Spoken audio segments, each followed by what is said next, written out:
हरियाणा चौपाल में आपका स्वागत है और मैं हूं आपके साथ लोकेश लकी जगवानी। खबरों की शुरुआत विस्तार के साथ। हरियाणा के मुख्यमंत्री मनोहर लाल ने कहा कि हरियाणा की जनता को बिजली की कमी नहीं आने दी जाएगी। आपातकालीन स्थिति से निपटने के लिए पहले भी बाजार भाव पर बिजली ली जाती है। प्रदेश में बिजली संकट ना हो, इसके लिए बिजली जिस रेट पर मिलेगी उस रेट पर खरीद कर मुहैया करवाई गई।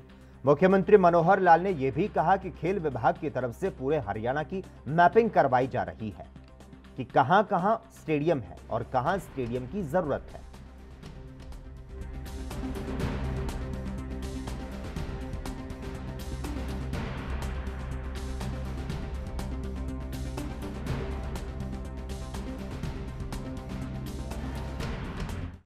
मनोहर लाल ने कहा कि हरियाणा की जनता को बिजली की कमी जो है वो नहीं आने दी जाएगी। खबरों में आगे बढ़ते हैं।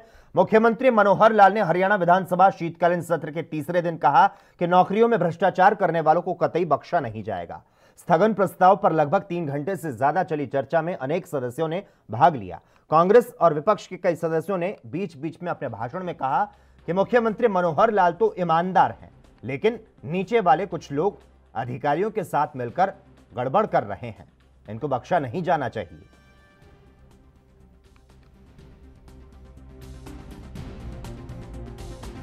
एचपीएससी एक स्वायत्त संस्था है और स्वायत्त संस्था पर जो काम करते हैं, जब उनके माध्यम से उनके ऊपर किसी प्रकार का कोई दोष आएगा तो एजेंसी पकड़ेगी, और जब एजेंसी पकड़ेगी उसको सुराग मिलेगा तो किसी भी सीमा तक जा सकते हैं।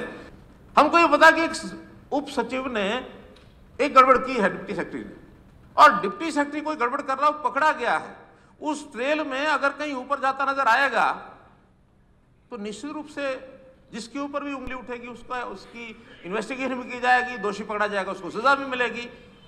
आपके माध्यम से, मीडिया के माध्यम से, ऑनलाइन सब चल रहा है। इस हरियाणा के नौजवान को पता लगेगा कि आज बिना पर्ची बिना खर्ची ये सारी जो सरकार चल रही है, 84,000 नौकरियां हमने 7 साल में दी हैं। 84,000 नौकरियां, और इन 84,000 नौकरियों में जिनके आज चूल्हे जले हैं, चेहरे से जाहिर होता है, छुपाएं कैसे, तेरी मर्जी के मुताबिक हम नजर आए कैसे, इसी तासीर रखते हैं। हम ये नहीं देखते कि घर किसका रोशन हुआ, हम तो जो गरीब हो अमीर हो योग्यता के आधार पर नौकरी देते हैं, इसलिए योग्यता के आधार पर नौकरी देते रहेंगे, इसी प्रोसेस को हम चलाते रहेंगे। जब क्राइसिस आता है, पावर तो आखिर हमने जहाँ सप्लाई करनी है पूरी पावर सप्लाई करनी है, और जो चीज मार्केट में अवेलेबल है, जिस रेट पर अवेलेबल है उस रेट पर ली जाती है।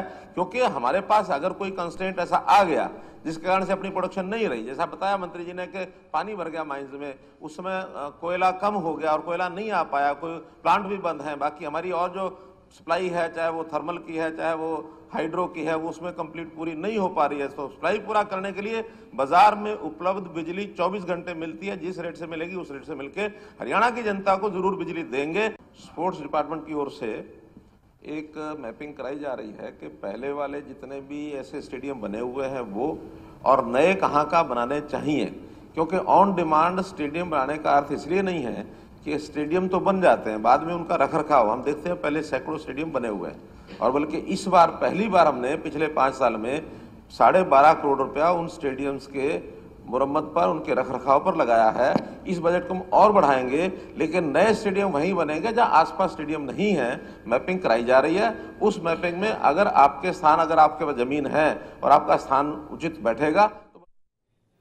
वहीं हरियाणा के स्वास्थ्य मंत्री अनिल विज ने कहा कि राज्य सरकार 100% पात्र लाभार्थियों को टीकाकरण की दोनों खुराक देने के लिए प्रतिबद्ध है, और इसी कड़ी में 16 दिसंबर 2021 तक कुल पहली खुराक 92%, दूसरी खुराक 57% खुराक दी गई।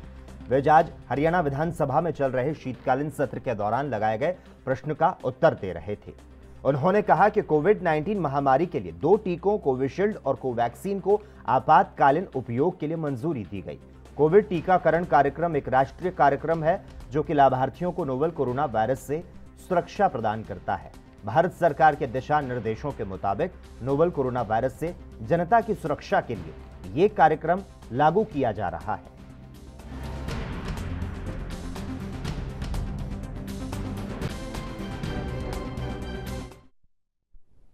हरियाणा के शहरी स्थानीय निकाय मंत्री अनिल विज ने कहा कि नगर पालिका पटौदी, नगर पालिका हैलीमंडी और 6 गांवों को सम्मिलित करके नगर परिषद का गठन करने के लिए सिफारिश सरकार को प्राप्त हुई, जो कि विचाराधीन है और समय के अनुसार उचित निर्णय ले लिया जाएगा।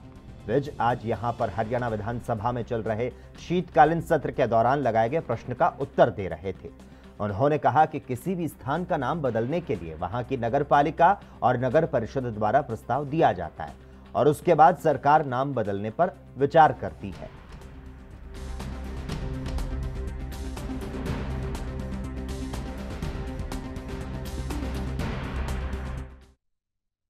वहीं हरियाणा के उप मुख्यमंत्री दुष्यंत चौटाला ने बताया कि हिसार के लोगों की सुविधा के लिए मेन दिल्ली रोड पर एलिवेटेड रोड बनाया जाएगा, जिसकी कुल लंबाई 9 किलोमीटर होगी।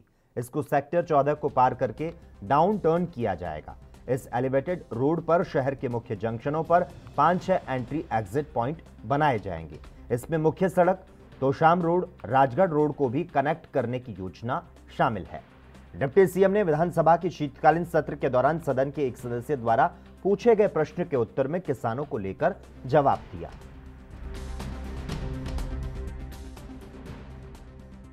सुंडी और बेमौसम बारिश के कारण फसलें खराब हुई। केवल मात्र कॉटन ही नहीं, मूंग की भी खराब हुई है और अन्य फसलें भी, बाजरे के अंदर भी खराबा इस बार आया है। और लगभग हरियाणा प्रदेश के 11 जिलों के अंदर अनसीजन रेनफॉल की वजह से बहुत ज़्यादा क्रॉप डैमेज हुआ है। हमने 4 डिविजनल कमिश्नर से रिपोर्ट मांगी है, 2 की रिपोर्ट आई है। हिसार डिविजनल कमिश्नर ने अपनी डिटेल्ड रिपोर्ट अभी तक भेजी नहीं। जैसे ही उनकी तरफ से रिपोर्ट आएगी सरकार कदम उठाएगी। और जहां बात सीरी और मुजारों के पैसे डिवीजन की है, अगर कहीं लिखित एग्रीमेंट है तो उसका अधिकार बनता है, और अगर लिखित एग्रीमेंट नहीं है तो जिस फार्मर के साथ वो काम कर रहा है उस फार्मर की अगर वो लैंड है तो कॉम्पनसेशन फार्मर को जाएगी। फार्मर अपने हिसाब से जैसे पहले बटाई करता था उस तरीके से बटाई। हरियाणा के शिक्षा मंत्री कंवरपाल गुर्जर ने एएनबी न्यूज के हरियाणा ब्यूरो चीफ राकेश गुप्ता से खास बातचीत में विधानसभा सत्र में उठाए गए कई मुद्दों पर अपनी प्रतिक्रिया दी। क्या कुछ कहा, सुनाते हैं आपको। हरियाणा विधानसभा का शीतकालीन सत्र चल रहा है। आज सत्र का तीसरा दिन था। आप जानते हैं कि सत्र में जो कॉलिंग अटेंशंस जो थे, खाद की कमी को लेकर काफ़ी चर्चा हुई। इसके अलावा अन्य कई मुद्दे थे। कल आप जानते हैं एचपीएससी भर्ती घोटाले पर जो है काम रोको प्रस्ताव लाया विपक्ष, और सीएम ने साफ तौर पर जो कहा वो आप सबने देखा। आज हमारे साथ मौजूद हैं संसदीय कार्य मंत्री कंवरपाल। इनके पास शिक्षा और पर्यटन विभाग भी हैं। हम विधानसभा के साथ साथ शिक्षा विभाग की बात भी इनसे करेंगे। और जो इन दिनों आप जानते हैं कि सर्दियों का मौसम चल रहा है, क्या स्कूलों में छुट्टियों का ऐलान है, क्या ओमिक्रॉन के खतरे के प्रभाव जो बढ़ रहा है इस समय, कोई नया फैसला सरकार ने लिया है, ये भी इनसे जानेंगे। नमस्कार सर। जी नमस्ते। सर ये बताएं कि जिस तरह से आप जानते हैं कि कल हाउस में काम रोको प्रस्ताव था एचपीएससी भर्ती घोटाले को लेकर, ये सारे मामले को लेकर जो है, आप पहले तो ये बताएं कि इसमें टिप्पणी क्या है आपकी। देखिए, सरकार ने उसमें तुरंत एक्शन इसमें लिया, और कुछ जो लोग हैं, पॉलिटिकल लोग हैं, वो कहते हैं कि भाई आपको इसको उजागर नहीं करना चाहिए था, थोड़े टाइम बाद उजागर करना चाहिए था। लेकिन हमने इस बात की कोई चिंता नहीं थी, क्योंकि हम इसमें साफ थे बिल्कुल। सरकार का तो स्पष्ट निर्णय था कि अगर किसी आदमी ने अपराध किया तो उसको सार्वजनिक भी करेंगे और उसके खिलाफ कार्रवाई भी करेंगे, क्योंकि सरकार का कोई सह नहीं थी इस प्रकार की। तो सरकार ने एकदम लिया। और अभी आपने एडजर्नमेंट मोशन में भी देखा कि सरकार ने स्वीकार भी किया, और स्वीकार के साथ एडजर्नमेंट मोशन 2 घंटे का होता है, लेकिन सरकार ने 3.5 घंटे तक बहस कराई उसमें। जब विपक्ष ने कहा कि टाइम मिलना चाहिए तो सरकार ने 1 घंटा और बढ़ाया, सरकार ने आधा घंटा और बढ़ाया, और जो एडजर्नमेंट मोशन लेने वाले थे लास्ट में वो अपने आप छोड़ के चले गया उसको, मतलब। लेकिन सरकार ने हर बात का जवाब दिया, मजबूती के साथ जवाब दिया। सरकार सारी बात पे स्पष्ट है मंत्री जी। तो सीबीआई की जांच जो हाईकोर्ट के जज की निगरानी में करवाने की मांग विपक्ष कर रहा था, जिसको लेकर जो है ये सारा काम रोको प्रस्ताव लाया गया, तो वो क्यों नहीं मानेंगे?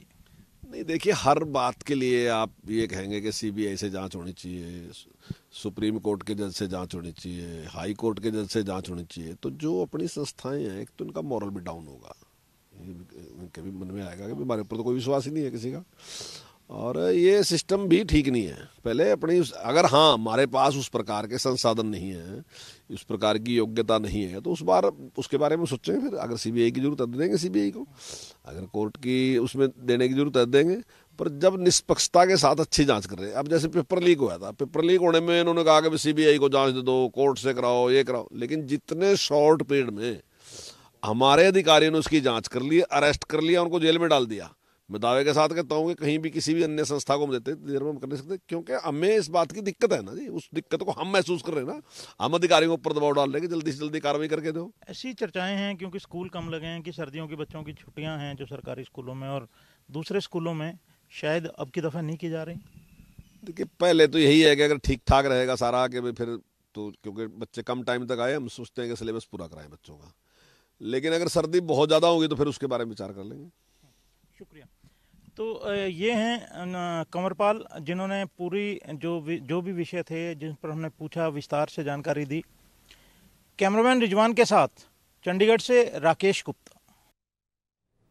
एचपीएससी एचएसएससी की भर्तियों में घोटाले के आरोप लगाते हुए विपक्ष का हंगामा लगातार जारी है, और इस मामले पर प्रेस वार्ता करते हुए इनेलो नेता अभय चौटाला ने कहा कि एचपीएससी मामले में अब राष्ट्रपति को ज्ञापन सौंपा जाएगा। जो कन्वर्सेशन आई है अखबारों में आज के, जो छपा है सारा, उसमें क्लियर कट है कि इसके लिए पूर्ण रूप से चेयरमैन का ऑफिस दोषी है, और चेयरमैन किसी और का नहीं है। चेयरमैन पहले चीफ मिनिस्टर का एडीसी हुआ करता था, और चीफ मिनिस्टर ने ही उनको पब्लिक सर्विस कमीशन का चेयरमैन नियुक्त किया। इसका सीधा मतलब है कि पब्लिक सर्विस कमीशन के ऑफिस में सबसे बड़ा दखल अगर किसी व्यक्ति का है तो वो चीफ मिनिस्टर के घर का है। चीफ मिनिस्टर के हाउस से ही पब्लिक सर्विस कमीशन के ऑफिस को चलाया जा रहा है, और जिस तरह से चीफ मिनिस्टर कल चेयरमैन का पक्ष ले रहा था,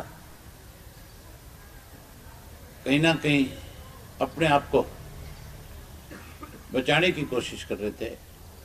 इसके लिए हमारी पार्टी ने फैसला किया है। हमने महामहिम को मिलकर के इसके लिए पहले से मांग कर रखी है, मेमोरेंडम भी दे रखा है। अब हमने फैसला किया है कि ये बहुत सीरियस मामला है। अब हम राष्ट्रपति के पास जाएंगे, राष्ट्रपति जी से इसके लिए समय मांगेंगे, राष्ट्रपति जी से कहेंगे, उनको मेमोरेंडम देंगे कि पब्लिक सर्विस कमीशन को बर्खास्त किया जाए, उनके खिलाफ सीबीआई से जांच कराई जाए। एमएसपी के ऊपर हमने कॉलिंग अटेंशन दे रखी थी, वो भी इन्होंने हमारी जो रिजेक्ट कर दी, वो भी डिसअलाउ कर दिया। इसलिए कर दिया कि अगर उस पर चर्चा होती तो सरकार फंस जाती उस पर। अभी ताजा जो खरीद हुई है इसकी आपके बाजरे की, उसके अंदर 800 से 900 रुपए बाजरा बिका है। सरकार ने कहा कि हम 600 रुपए देकर के उसकी भरपाई कर रहे हैं। हैरानी की बात तो ये थी कि जहां बाजरा था वहां ग्वार दिखा दिया, जहां ग्वार था वहां धान दिखा दिया। इन्होंने तो गिरदावरियों में भी गड़बड़ी करी थी, ये तो फंस रहे थे, इसलिए इन्होंने इस इशू पर चर्चा ही नहीं कराई। जो लोग ये कहते थे कि एमएसपी नहीं होगी तो हमें हर हालत के अंदर जो है सरकार से बाहर आ जाएंगे, उन लोगों से जवाब पूछा जाता है, वो फंस के खड़े होते कि नहीं होते। ये स्पीकर अपनी जिम्मेवारी निभाने की बजाय सरकार में बैठे लोगों को बचाने का काम कर रहे हैं। हरियाणा चौपाल में खबरों का सिलसिला लगातार जारी रहेगा। हम यहां पर रुकते हैं एक छोटे से ब्रेक के लिए।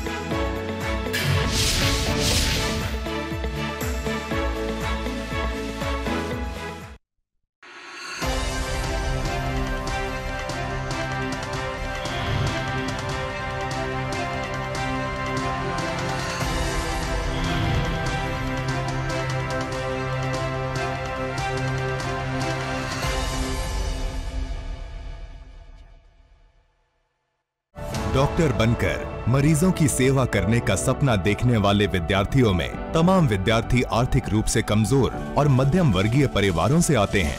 चिकित्सा शिक्षा की महंगी फीस उनमें से कई विद्यार्थियों की राह में रुकावट लाती है और उनके सपने अधूरे ही रह जाते हैं। लेकिन अब ऐसे छात्र छात्राओं के सपनों को साकार करने के लिए उत्तराखंड सरकार ने पढ़ाई की फीस घटाकर छात्र छात्राओं को दी है एक अनोखी सौगात। यही नहीं, प्रदेश सरकार इसी शैक्षणिक सत्र यानी 2021-2022 से MBBS कोर्स की कम की गई फीस की व्यवस्था लागू करने जा रही है। मुख्यमंत्री पुष्कर सिंह धामी की अगुवाई में हाल ही में प्रदेश सरकार ने राजकीय मेडिकल कॉलेजों में नॉन बॉन्डेड MBBS कोर्स की फीस 4 लाख रुपए प्रति वर्ष से घटाकर 1,45,000 रुपए प्रति वर्ष निर्धारित की है। प्रदेश सरकार द्वारा जारी शासनादेश के अनुसार घटाई गई फीस को मौजूदा शैक्षणिक सत्र से लागू किया जाएगा। इस कल्याणकारी कदम से प्रदेश के राजकीय मेडिकल कॉलेजों में इस सत्र में एडमिशन लेने वाले विद्यार्थियों के अलावा पहले से अध्ययनरत छात्र छात्राओं को भी बड़ी राहत मिली है। सरकार के इस ऐतिहासिक फैसले के बाद पूरे देश में उत्तराखंड ही एकमात्र ऐसा राज्य बन गया है जहां सबसे कम फीस में होगी MBBS की पढ़ाई। उत्तराखंड सरकार के मजबूत इरादों में है दम। MBBS की महंगी फीस अब हुई आधे से भी कम। विकल्प रहित संकल्प, नए इरादे, युवा सरकार। राष्ट्र धर्म, रात 8 बजे सिर्फ ANB न्यूज पर।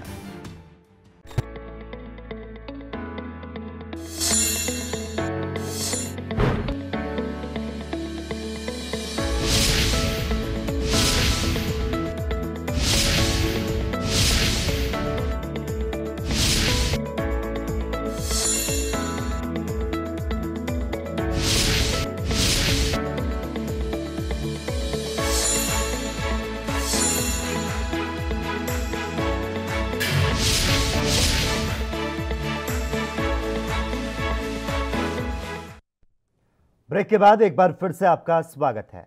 भारतीय जनता पार्टी के प्रदेश अध्यक्ष ओम प्रकाश धनखड़ कुरुक्षेत्र में बीजेपी कार्यकर्ताओं के प्रशिक्षण शिविर में पहुंचे। इस मौके पर उन्होंने पत्रकारों से बातचीत में भारतीय जनता पार्टी के जनवरी माह तक के कार्यक्रमों के बारे में जानकारी दी। ओम प्रकाश धनखड़ ने कहा कि प्रदेश में आजादी के अमृत महोत्सव के तहत पहले अटल बिहारी वाजपेयी का जन्म उत्सव मनाया जाएगा और उसके बाद सुभाष चंद्र बोस के जन्म दिवस पर पूरे प्रदेश में कार्यक्रमों का आयोजन किया जाएगा।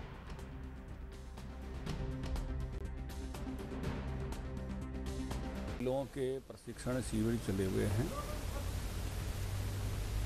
केवल 4 जिले बाकी हैं, जिसमें से एक का आज हो रहा है, फिर 3 बचेंगे, बाकी सबके हो गए हैं। महेंद्रगढ़, फरीदाबाद और पलवल। 25 दिसंबर तक से पहले सभी जिलों के प्रशिक्षण शिविर हो जाएंगे और लगभग 3,500 कार्यकर्ता प्रशिक्षित होंगे। ये भारतीय जनता पार्टी की परंपरा है, हमारी कार्यपद्धति का हिस्सा है। पहले हमने मंडलों के प्रशिक्षण शिविर किए थे और उन मंडलों के प्रशिक्षण शिविरों में 256 मंडल के हुए थे, जिसमें से 25,000 कार्यकर्ता हमारे ट्रेंड हुए थे। अभी ये जिला के हो रहे हैं, फिर मोर्चों के होंगे, फिर भारतीय जनता पार्टी प्रदेश का होगा। हमारे ऑल इंडिया लेवल के भी प्रशिक्षण होते हैं।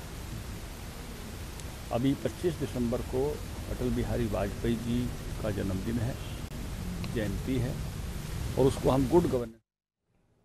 वहीं आप प्रदेशाध्यक्ष नवीन जयहिंद ने नौकरी घोटाले पर सरकार पर तंज कसते हुए कहा कि मैं सीएम को गीता देने आया हूं। उन्हें गीता पर हाथ रखकर कसम खानी होगी कि आखिर नौकरी के नाम पर सरकार ने क्या किया।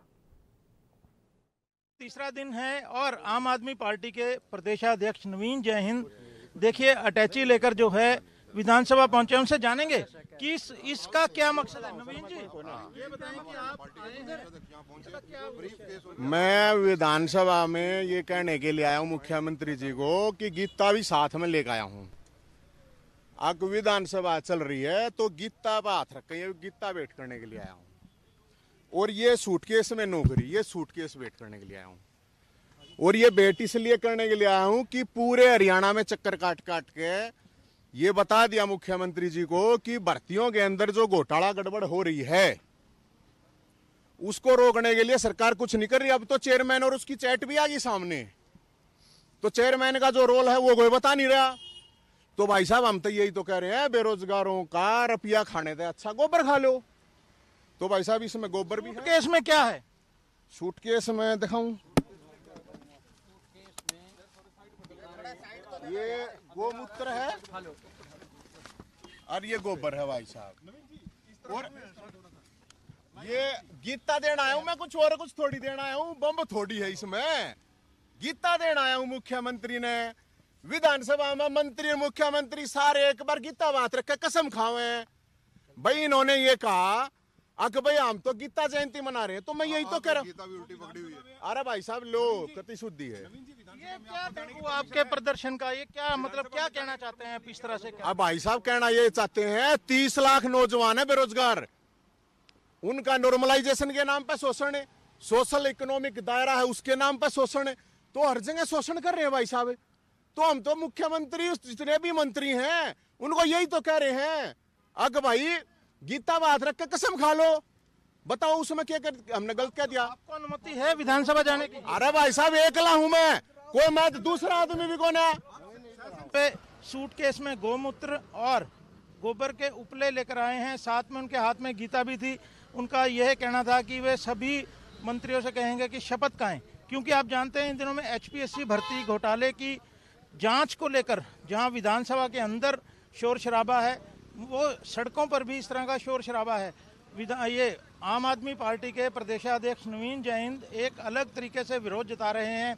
आप ये भी जानते हैं कि एचपीएससी के सामने भी कुछ दिन पहले वे इस तरह का प्रदर्शन कर चुके हैं, और आज वे अकेले एकमात्र खुद ही यहाँ विधानसभा परिसर में पहुँचे थे, और उनका ये भी कहना था कि वे अकेले आए हैं और विरोध प्रदर्शन करने आए हैं। ये जो सड़क कैमरामैन आपको दिखा रहे हैं, ये विधानसभा परिसर से लगभग 1 किलोमीटर दूर पड़ती है, और यहाँ बैरिकेड लगे हैं।